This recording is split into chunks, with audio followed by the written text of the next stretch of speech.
Lima beans are one of my favorite vegetables, and of course I always add a Cajun twist to my lima beans when I cook them, so that's what I'm going to teach you to do today.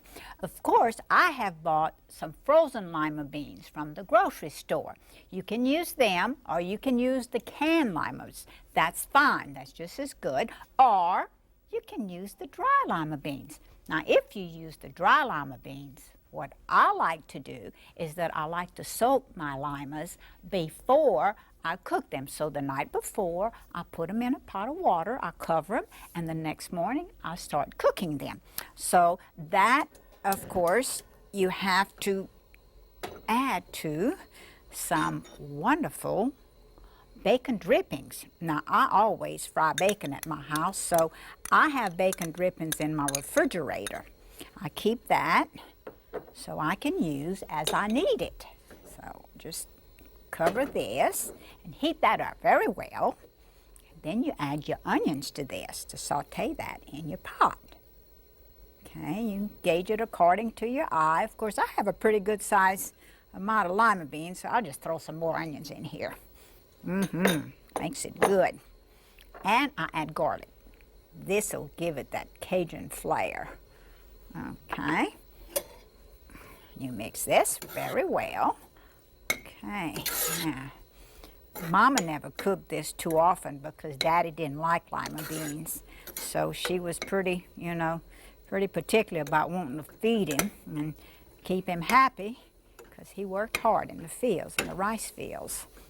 Okay, now this is starting to saute.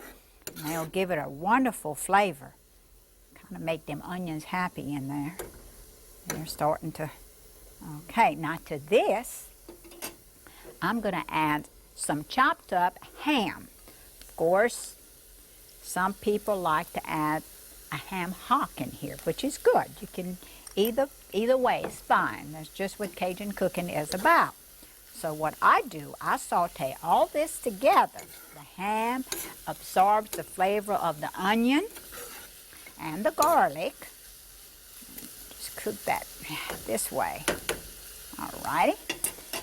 And then to this, I'm going to add just plain salt and pepper. I never add the hot sauce to my vegetables, and sometimes I may even add a dab of sugar, but not in the lima beans. So, okay. That's very good. Okay. And cook that all together.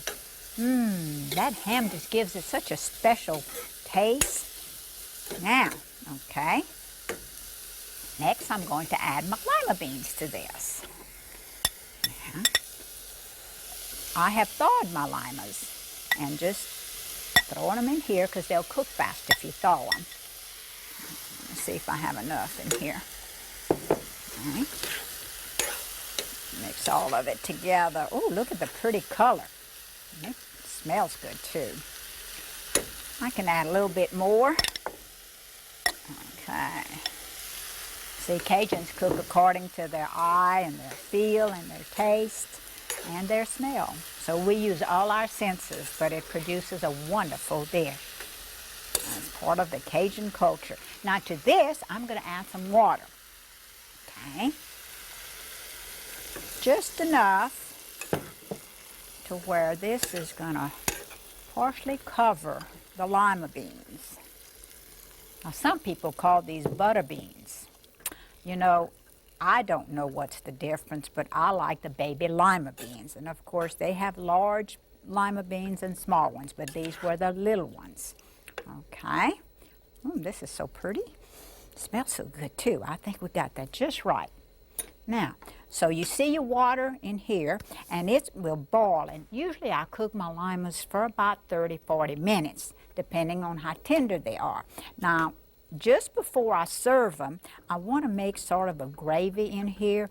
It's not really, it's like a sauce. And so what I do, I just mash my limas on the side here, and it thickens up this gravy.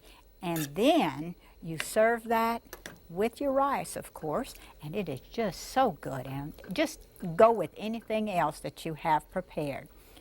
Now, this looks real good. So while I'm going to let this cook for about 20 more minutes, I'm going to go ahead and let Lucy come help me do my very special Waldorf salad.